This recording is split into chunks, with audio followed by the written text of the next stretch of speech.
आज से 5-10 साल पहले किसी को भी कोई बाइक लेना होता था, चाहे वो लड़की को इम्प्रेस करने के लिए या फिर दोस्तों में खुद का रौब जमाने के लिए, तो सबसे पहला नाम हर एक के जुबान पे आता था हीरो होंडा। चाहे वो उसकी अट्रैक्टिव लुक के कारण हो या फिर उसके माइलेज के कारण हो, सबकी जुबान पे पहला नाम आता था हीरो होंडा। इनकी पॉपुलैरिटी तो ऐसी थी कि लोगों को लगता था कि हीरो और होंडा एक ही कंपनी है, लेकिन हीरो और होंडा ये दो कंपनी के कोलैबोरेशन से मिलकर बनी है। हीरो ये इंडिया की कंपनी है और होंडा ये जापान की कंपनी है। हीरो होंडा ने मिलकर 1985 से सबसे ज्यादा टू व्हीलर मैन्युफैक्चर किए हैं, लेकिन क्या ऐसा हुआ जिसके कारण हीरो और होंडा ये दो भागों में बट गया? दरअसल क्यों होंडा ने हीरो का विश्वास तोड़ा, जानेंगे आज की वीडियो में। दरअसल हीरो एक साइकिल बनाने वाली कंपनी थी जिसकी शुरुआत 1954 में बृजमोहन लाल मुंजाल ने की। खुद के पैसे और सरकार से 6 लाख रुपए की फाइनेंशियल हेल्प मिलने के बाद इस कंपनी ने आसमान की ऊंचाइयों को छुआ और विदेश के बड़े स्तर पर इन्होंने साइकिल बेचना शुरू किया। हीरो ग्रुप इंडिया की नंबर 1 साइकिल मैन्युफैक्चरर बन चुकी थी। इन्होंने देखा कि विदेश में मोटरसाइकिल का ट्रेंड बहुत तेजी से चल रहा है, लेकिन इंडिया में आज भी लोग स्कूटर और मोपेड का यूज कर रहे हैं। इसी बड़ी नींव को हकीकत में लाने के लिए हीरो ग्रुप ने टू व्हीलर बिजनेस में इंटर करने का सोचा। लेकिन यहाँ हीरो ग्रुप के पास एक और बड़ा प्रॉब्लम था कि उनके पास कोई भी ऐसी टेक्नोलॉजी नहीं थी जो टू व्हीलर व्हीकल का इंजन बना सके। बड़ी प्रॉब्लम को सॉल्व करने के लिए और अपनी नींव को हकीकत में लाने के लिए हीरो ग्रुप ने जापान के सबसे बड़े ऑटोमोबाइल कंपनी होंडा ग्रुप को अपने बिजनेस में पार्टनरशिप का प्रपोजल दिया।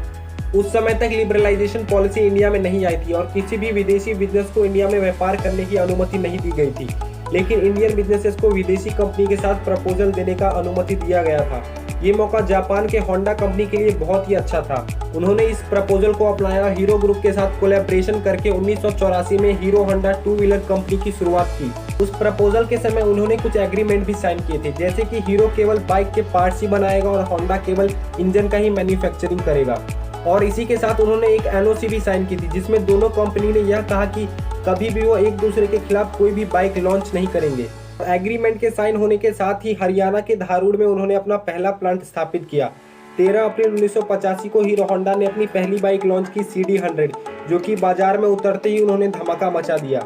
इस बाइक की माइलेज और साइन कमाल की थी। मिडिल क्लास पीपल के लिए एक ऐसे प्राइस रेंज पे बनाया गया था कि कोई भी पीपल इसको अफोर्ड कर सकता है। इसी के साथ हीरो होंडा बहुत तेजी से ग्रोथ कर रहा था और प्रतिदिन 16,000 मोटरसाइकिल को बेच रहा था।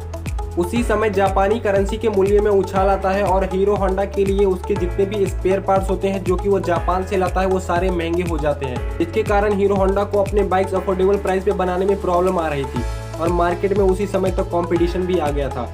हीरो होंडा केवल कुछ शहरों में ही नहीं बल्कि पूरे भारत में सबसे ज़्यादा बाइक सेल कर रहा था और उनको बाइक्स के प्राइस बढ़ाना बिल्कुल भी पसंद नहीं था, जिसके कारण उन्होंने कई सालों तक लॉस का भी सामना किया। लेकिन 1990 के डॉलर का एक्सचेंज प्राइस जब रेगुलेट हुआ तो फिर हीरो होंडा अपनी पुरानी रफ्तार में आ चुका था। लेकिन कंपनी के मैनेजमेंट में कुछ पिछले सालों से ही दरारें बन चुकी थी। जैसे होंडा जो टू व्हीलर बाइक जापान में बनाता था वो फॉरेन कंट्री में बेच रहा था, लेकिन एग्रीमेंट के मुताबिक हीरो को फॉरेन कंट्री में बाइक सेल करने की बिल्कुल भी इजाज़त नहीं थी, जिससे कि हीरो केवल इंडिया तक ही सीमित था।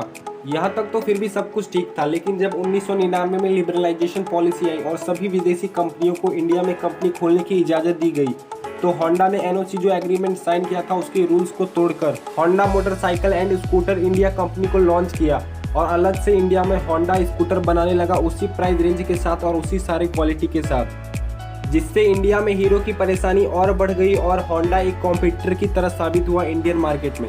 हीरो को होंडा से कोलैबोरेशन पार्टनरशिप तोड़ने के लिए खुद का इंजन प्लांट बनाना था और यही हीरो ने भी किया, जिससे कि ये डिस्टर्बेंस और बढ़ गया और हीरो होंडा ने 26 सालों की इस वेंचर को 2011 में खत्म किया और इसके बाद आज हीरो मोटरकॉर्प के नाम से जाना जाता है, जो आज भी सबसे ज़्यादा टू व्हीलर व्हीकल बनाता है।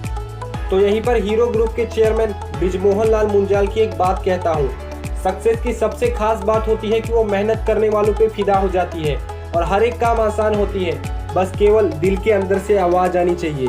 तो वीडियो कैसा था कमेंट सेक्शन में जरूर लिखिएगा और अगर चैनल पे पहली बार आए तो सब्सक्राइब जरूर कर ले चैनल को और घंटी के निशान पे क्लिक करना ना भूलिएगा, जिससे कि सारी न्यू अपडेट्स और सारे धमाकेदार वीडियो सबसे पहले आप तक पहुंचे। आज के लिए बस वीडियो में इतना ही, मिलते हैं नेक्स्ट वीडियो में, तब तक के लिए कीप लर्निंग और keep growing. Thank you so much.